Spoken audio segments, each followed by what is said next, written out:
From UFOs to psychic powers and government conspiracies, history is riddled with unexplained events.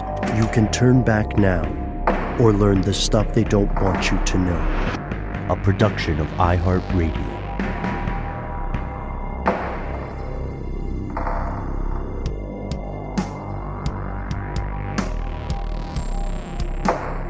Welcome back to the show. My name is Matt. My name is Noel. They call me Ben. We are joined, as always, with our super producer, Paul Mission Control Decant. Most importantly, you are here, and that makes this stuff they don't want you to know. We're diving into some hidden history today. We're diving into, as odd as the phrase may sound, something new about history, because Faulkner was right, of course. The past isn't even the past yet, and history is never over. It's an ongoing conversation. Most people living on the continents of North and South America are comparatively recent arrivals, right? While many people living in both South and North America have a long family history here, if you look at the larger scheme of human migration across the planet, human beings are kind of a new thing for these two continents. We know ballpark the story of humanity. Ancestral primates evolved on the African continent, and from there, our species spread around the globe.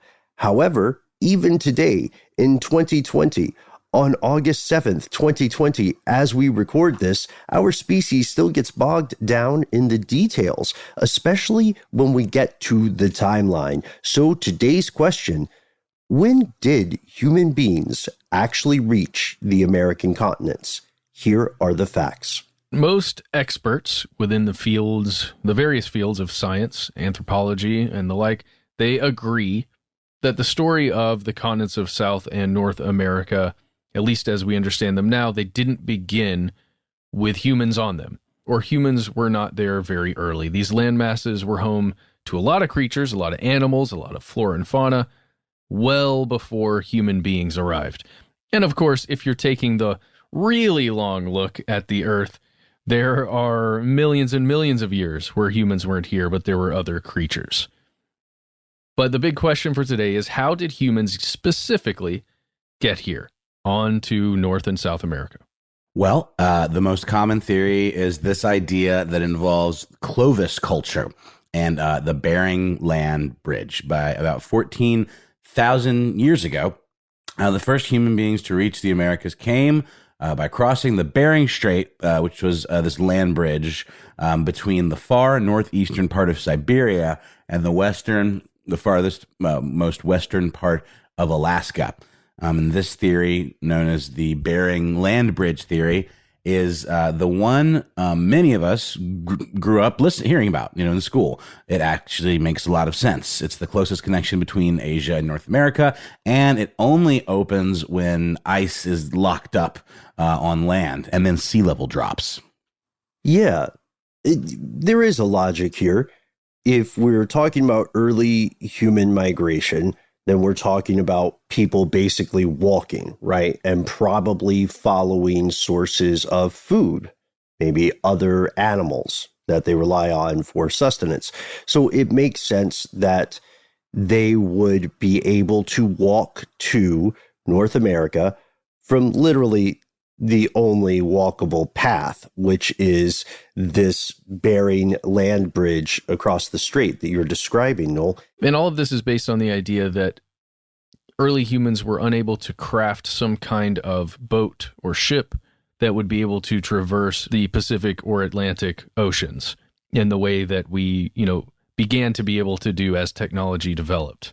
Just remember that. That's why scientists always focus on that land bridge, because of the walkability, as Ben said. Yeah, that's a good point, Matt. And, let's get in front of the obvious question that many of us are going to immediately ask, which is, why can I not walk across that bridge today? Why do I have to take a boat or a flight, or why do I have to go on a doomed mission to swim the Pacific to reach Asia from the Americas? Well, that's because we are living in a different time. Back when, according to this theory, people walked from Asia to North America, they were doing so during something called the last glacial maximum, or LGM, if this comes up so often in conversation that you don't have time to say the whole thing. Also known as the previous ice age.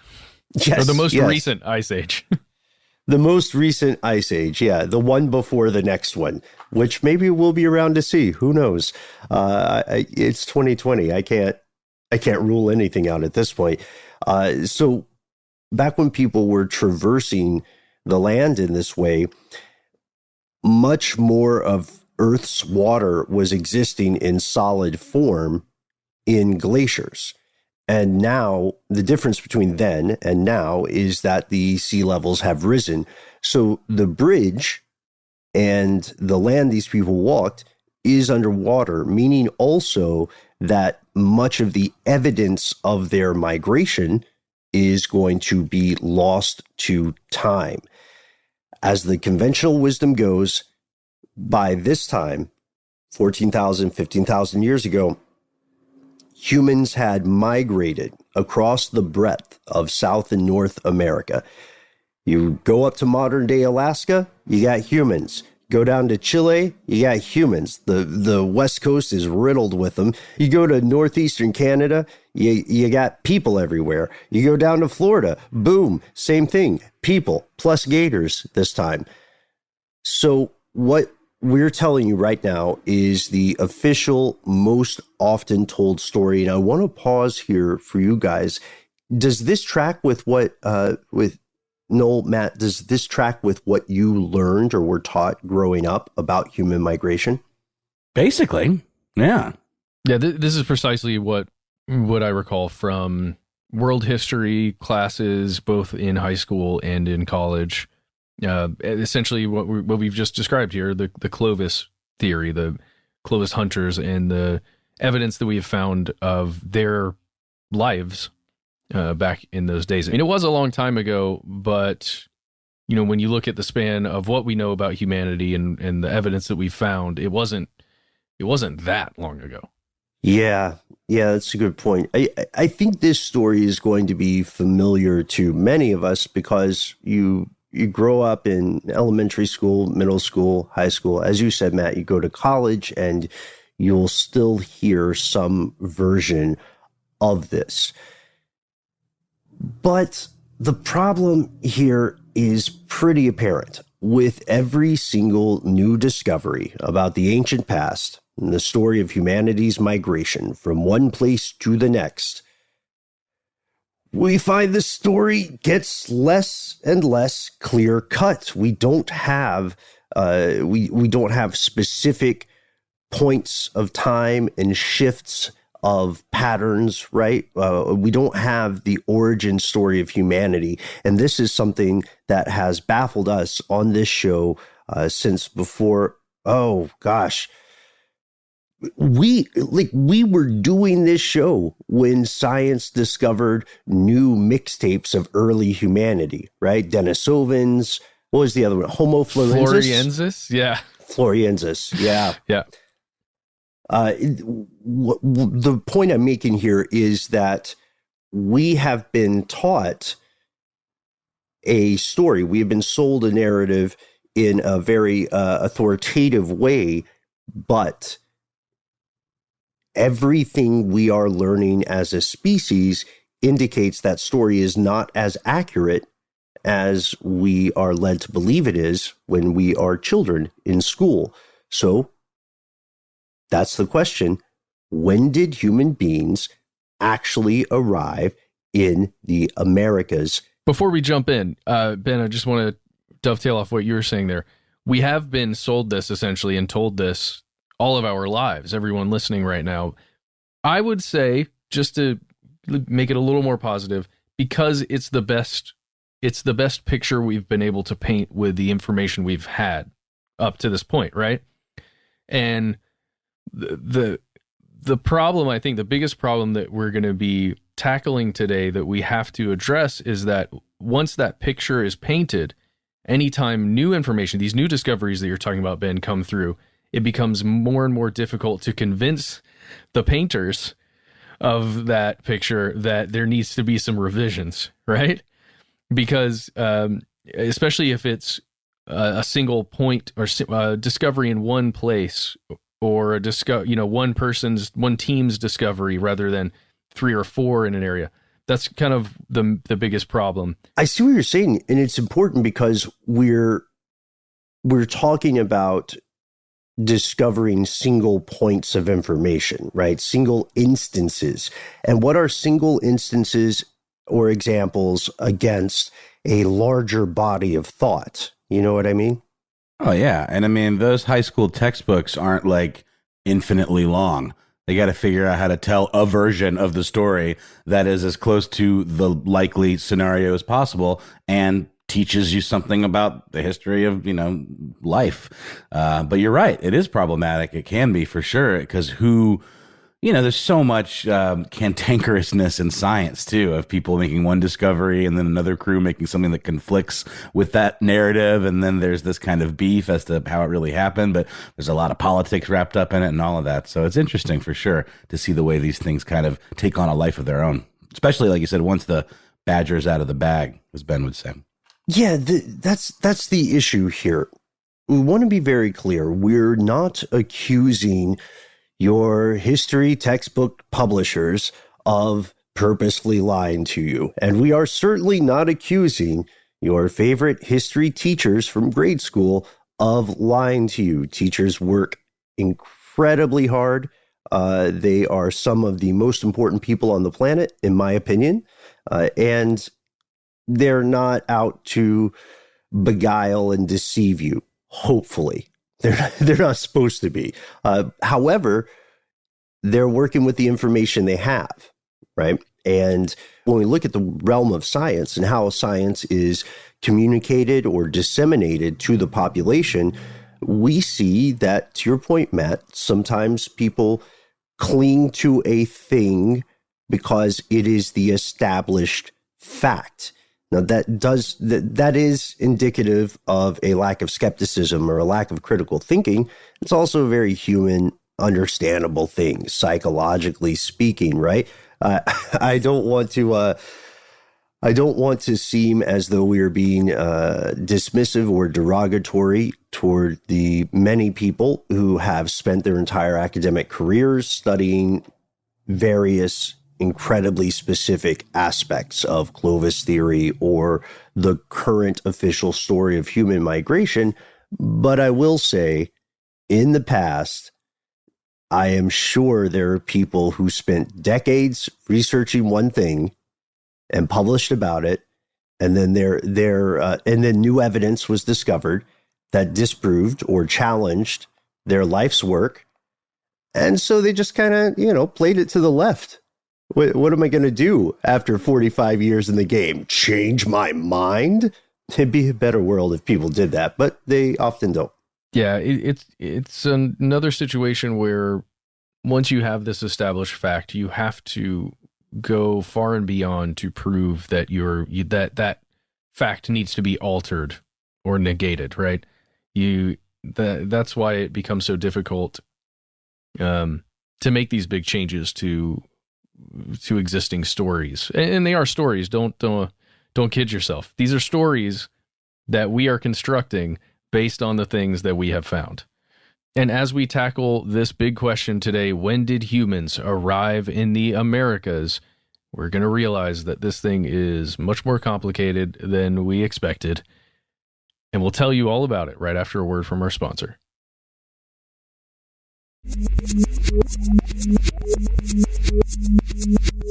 Here's where it gets crazy. You see, the timeline is shifting on us. The things we treated with such certitude turn out to be much less absolute than we had imagined. And it goes back to the timeline. I think that's a big part of what the three of us are talking about today. Yeah, that's right. I mean, you may recall that we only said human beings were spread across the continents by 14 to 15,000 years ago. For authors like Craig Childs, this shows that humanity by this point was most likely already pretty well spread throughout one or more areas of the continents before this. And there's several major theories that explain this. So let's start with a theory that we sort of talked about at the top of the show, the Clovis first theory. This is the idea that the first human migration happened after the last glacial maximum, which is exactly what it sounds like. And this migration later went into decline, only to be followed up by, subsequent waves of humans from other parts of the world. So this connects all of these first inhabitants of the Americas with the Clovis culture, which is something called a prehistorica Paleo-American culture that's named for the distinctive stone tools that were found in Clovis, New Mexico in the 20s. This also rolls into that Bering Strait idea, which we've talked about in previous episodes and are at the top of this one. So this is your, I guess in the UK, they would call it your bog standard explanation for how human beings ended up on these continents. It's strange because this concept existed for a very long time, despite the fact that there were so many questions about it. If you look at the Clovis culture, the Clovis people, you'll find an historical mystery. It's as if they appeared out of nowhere and then suddenly disappeared. Radiocarbon dating tells us that what we regard as the people of the Clovis culture appeared in modern day America around 9,200 BCE, and then 500 years later, they vanished. So the important distinction there that you're bringing up, Noel, is the idea that these folks came over after that glacial maximum, after that ice age, around the decline of that ice age. They were able to traverse the siege perilous of the Bering Strait, and they were from there able to spread throughout the continent.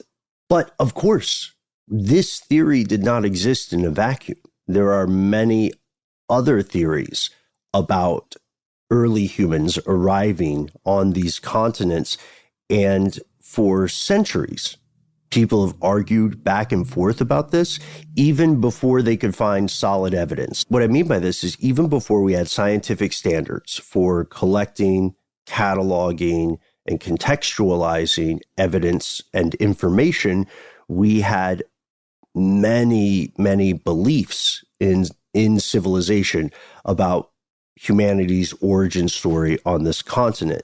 You will find numerous religions that argue some version of an original person springing out of whole cloth, or in some cases being created by a divine entity on these continents. And then you will also see further research that's admittedly more secular, that kind of forensically traces what we know about people on the planet on other continents, right? Like this is, let's just say it, coastal migration. Could people have gotten here by boats? Because if you can build a boat, that seems at least it seems a little bit easier to travel to this new land via watercraft than to walk through the frozen wastelands of the Bering Strait. Oh, absolutely. And note here that we're talking about coastal migration, and that sounds exactly like you imagine it to be. That is following along a coast at, some distance, far enough away from it, but essentially following the water along a coast on a boat of some kind. That doesn't mean going straight out into the ocean, right? The way you can with larger ships and more reliable ships now. It's very different.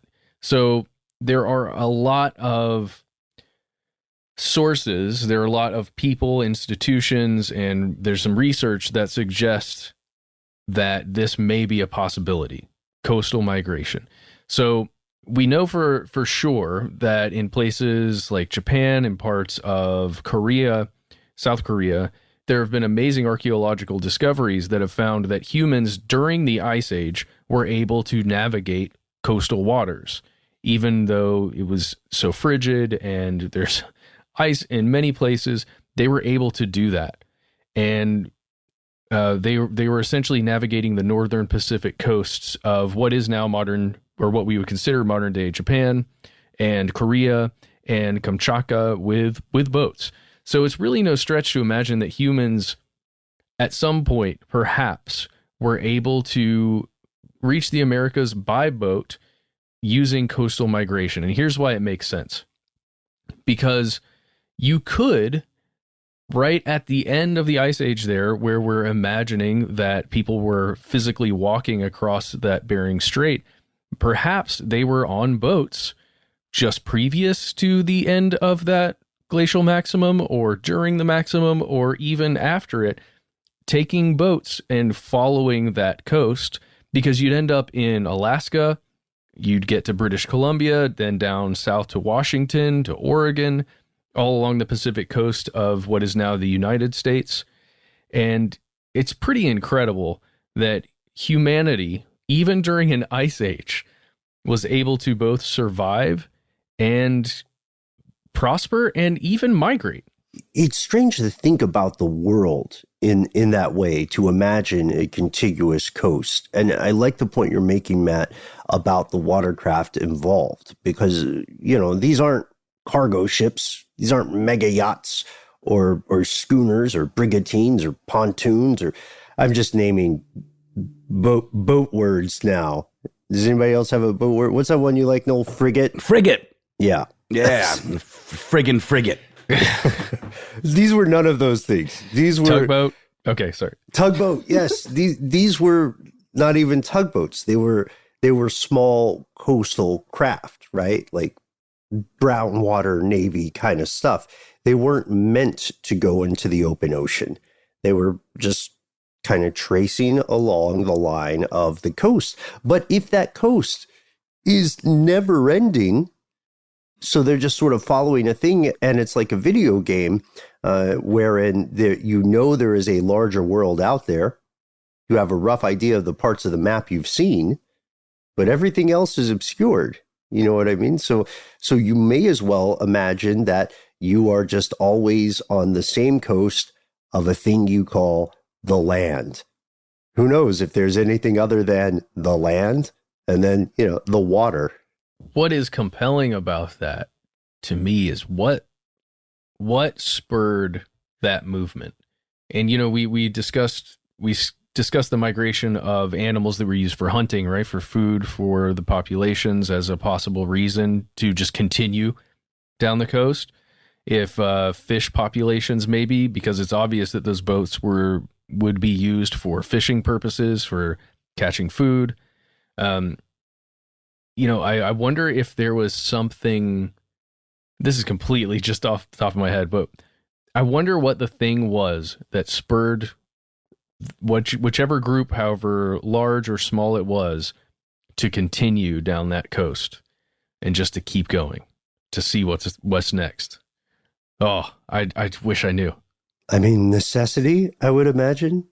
Possibly. But I wonder if it wasn't. I wonder if it was a spiritual belief? Or something that's deep inside, I think, all of us, to just find out. Well, there's something over there. Let's find out. That's inspiring, you know, especially now as the next big step in space exploration may occur within our lifetimes. One other thing that may have happened, just environmentally, is people may have just been following the recession of the ice, depending on where you put them in the timeline.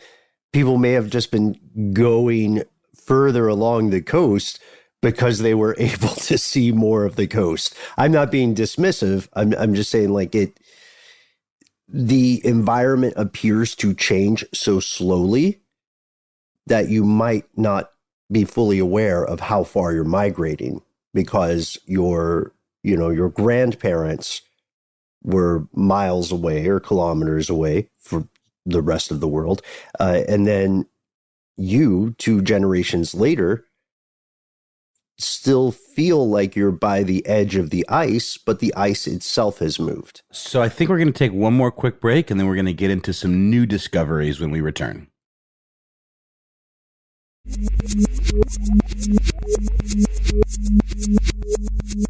So there have been some efforts recently, some research that's kind of put this traditional narrative on its head a bit.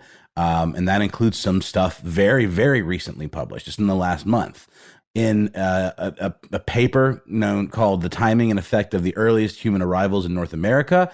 Lorena Becerra Valdeva and Thomas Hyam look into a pretty awesome and bizarre discovery. What they found was a piece of limestone from this very specific cave, the Chiquihite Cave in north central Mexico, that could potentially prove that humans actually first arrived on the continent much, much earlier than that narrative would have us believe, the one we know from school. Yes. I've waited for this. Okay. So like many of our fellow listeners, we grew up, I don't want to speak for everybody. Let me clarify. I grew up convinced that there was hidden history everywhere, and I was certain, probably just because I was a jerk, that human beings had all these ancient civilizations and that they had a much longer time on these 2 continents specifically. And without getting into the weeds on all the crazy stuff that's out there, this is different because this is proof. This is quantitative proof that the first people, if people built these tools you're mentioning, Noel, arrived on North and South America like 33,000 years ago. That's nuts. Just to put in perspective how much time that is, I hope no one gets mad at me for bringing this up. 1980 was 40 years ago. Right? So I think that's going to hit people when you think about 33,000 years. Yeah, I mean, let's just pretend that humans live 100 years, right? That's 330 human cycles. Iterations, versions. Yeah. It's a very long story. And, for quite a while, there would be various people propagating what was essentially some narrative without proof. They would say, I have had a spiritual awakening, and I realized that the true story of insert usually specific brand of people here is that they came to modern day South or Central America or North America after the fall of Atlantis or the sinking of Lemuria or something. And the problem is they didn't have proof. This is different because this is not tinfoil hat territory. Archaeologists in this cave discovered specifically 3 deliberately shaped pieces of limestone. They discovered a pointing stone and 2 cutting flakes. Right now, pending new discoveries, these are the oldest human-made tools discovered on these continents. They absolutely do not fit that timeline we were all taught in school. They're also just one of several discoveries in this cave, because this cave is like an episode of Hoarders where the hoarder is just collecting sediment. The archaeologists spent a lot of arduous time digging carefully through various layers of sediment. It's kind of like a time capsule, a time machine. And these tools they found are in the very back of the cave, in the deepest layer of the random rocks and pebbles and bits of sediment that have accumulated there over time. This is important because when we know the layer in which they were found, we have an enormous head start on figuring out when they were left in that layer. And these things were here way before the last glacial maximum, way before the last ice age. That occurred between 26,000 and 19,000 years ago, which means before that, someone was in this cave and they had made tools and they forgot them. So if you think about it, because somebody did the equivalent of forgetting their keys at home, we are upending the story of human history thousands of years later. We truly are. And we're going to tell you more about how this discovery was occurred. But I want to jump to another recent article from Nature that was published in July of this year, 2020. And it is titled Evidence of Human Occupation in Mexico Around the Last Glacial Maximum. And I'm going to read a quick quote from the abstract of it just to give you an understanding of what's happening here. It's pretty incredible because not only did they find those limestone artifacts that we're talking about there, those tools, there was a lot more, and there is a lot more still being found right now. So from this article, it states, the site yielded about 1,900 stone artifacts within a 3-meter deep stratified sequence, revealing a previously unknown lithic industry that underwent only minor changes over millennia. More than 50 radiocarbon and luminescence dates provide chronological control and genetic, paleo, environmental, and chemical data that document the changing environments in which the occupants lived. Now that is, when you're talking about finding proof, right, that you could be able to show to another scientist, to fellow scientists, and say, hey, look at all of this data we've collected from these things. You're talking about several different ways in which they are testing this stuff, with luminescence testing, with radiocarbon testing. It's pretty incredible stuff here.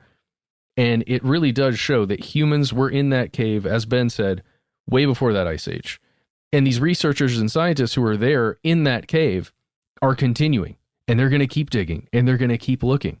And who knows what else we're going to discover. But the reason why it took so long to find this stuff, and it will take a long time to probably find more, is because of how difficult it is to reach this location. This is kind of a sunk cost for those poor archaeologists.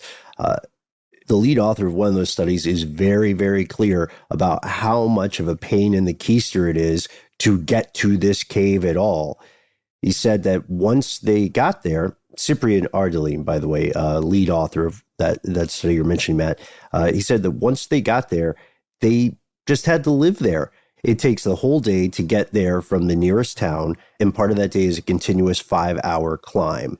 He called it a logistical nightmare. So it's one of those things where, have you ever been in a very unusual place or a place that was very difficult to get to, and you just thought, while I'm here, I'm going to do everything I can. That's what they're doing in this cave. They're saying, okay, while we're here, let's get all of the information that we can find. This is a logistical nightmare, but the nightmare has paid off because it appears that this cave was not used once. This is a tremendously important distinction. This cave was not something that an early human being accidentally happened to spend the night in, right? And then left their tools and went on their merry way. This cave was used over thousands of years by various people. It was like a troglodytic version of a hotel. Got to use troglodytic again. Yes. I'm sorry, last time. But what we mean here is it was a long-standing, known temporary refuge for some sort of nomadic people. And they must have communicated knowledge of this cave to later generations, possibly via oral history. Maybe enough time passed that oral history became legend. You can imagine that it might have been some kind of religious pilgrimage of some sort or something. I mean, again, that's me completely making it up. But you can imagine that something like that could be the scenario because of what they've been finding there. It could be a very special cave for one reason or another that we just don't know yet. Yeah, we don't know. That's the thing. the history is so thin here because of all the time that has passed. What we do know is that the conventional story many people were taught needs some revision. It needs to be updated. It's astonishing because most of North America was covered with ice during that ice age. So if people were leaving tools in this cave at this time, and if they were migrating coastally, right, or however they got here, it means that they got here before that ice age began, or that means it's possible they did so. This means that despite everything a lot of people were taught in grade school, it appears that at least very small numbers of human beings lived in North America, and possibly other parts of these two continents, Central and South America, during and immediately after the last ice age. And what we thought was the first migration is actually a second or subsequent wave. The human population grew larger after this period of abrupt kind of global warming that started 14 to 15,000 years ago. So don't call it a comeback. They've always been here, right? It's strange. Yeah. Oh, yeah. And I think that study also suggested that some people had entered the Americas before 29,000 years ago, and that's possibly along the Pacific coast. And one final note, anthropologist Matthew Deloriez of California State in San Bernardino raises a really important question to kind of leave you with. How could ancient people who had been in the Americas for more than 25,000 years have remained, quote, archaeologically invisible for over 10,000 years? And he has an answer. He does. But his big question there is raised from the fact that in other places like Australia and Japan, archaeologists have had no difficulty in finding evidence of human occupation from that same time period. They've been able to dig down and find, oh, wow, yeah, this is from 20, 30,000 years ago. Why haven't American archaeologists found that? Or, South American, North American archaeologists, why haven't we found the same things? And his statement to that idea is, quote, archaeologists in the Americas have either been doing things very wrong for the last 90 years, or we have here an anomaly that must be accounted for. It makes a lot of sense to me. It's an anomaly. Either way, I would say it feels like an anomaly that must be accounted for, right? And that's not the only big discovery, though this one I'm going to mention here isn't as recent. It goes back to the turn of the millennium, back in 2000, and even before that. There's a place in Brazil. It's a national park called Serra da Capivara. It's there are several sites there. I think there are 400 or something archaeological dig sites in this national park, and in a few of them, there have been paintings, these amazing cave paintings, as well as other evidence of human life in that area that appears to go back 22,000 years and perhaps even further in Brazil. So again, that's humanity in South America, in Brazil, a long time before the history books would say that we are. But that is a whole different story for another day. And also, astute listeners, you'll note that's pretty far from the Pacific coast. It is. It really is.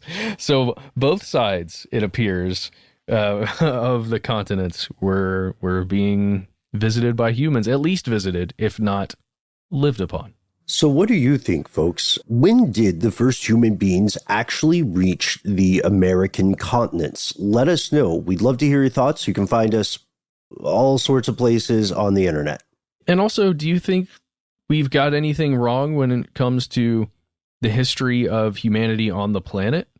Do you think there's something being hidden from us? Do you think there's something we just haven't discovered yet? Anything along those realms, we'd love to hear from you. You can find us on Facebook and Twitter, where we're Conspiracy Stuff. On Instagram, we're Conspiracy Stuff Show. You can join our Facebook group. Here's Where It Gets Crazy, which you can find on Facebook. Surprise, surprise. All you got to do is search for Here's Where It Gets Crazy, and then name one or all three, a super producer or two, and then you're in. And you can join in the conversation with fun memery and just good old conspiracy chit-chat, some of which are episode suggestions. Never a dull moment at Here's Where It Gets Crazy. And if you are not particularly over the moon about social media, we of all people get it. But if you're a little more old school, you can give us a call. We have a phone number. Yes, it is 1-833-STDWYTK. You can give the number a call, leave a message. You might end up on one of our new weekly episodes that focus on you. That's right, you. It's okay. You don't have to take your earbuds out. I'm talking to you. Yes, give us a call, leave a message. We'd love to hear from you. Anything you want to say, please do. One other thing, do us a massive favor. If you can, if you got the time, if your hands are free, go to Apple Podcasts and leave a review for the show. We don't care what you say. We don't care how many stars it is. Give us a review. Tell us what you think. Just be honest, and we'd love to hear what you say, and it'll help our show, honestly, with visibility. So please do so if you have the chance. And if you don't want to do any of that stuff, why not just go to your inbox and write us a good old-fashioned email? We are conspiracy@iHeartRadio.com.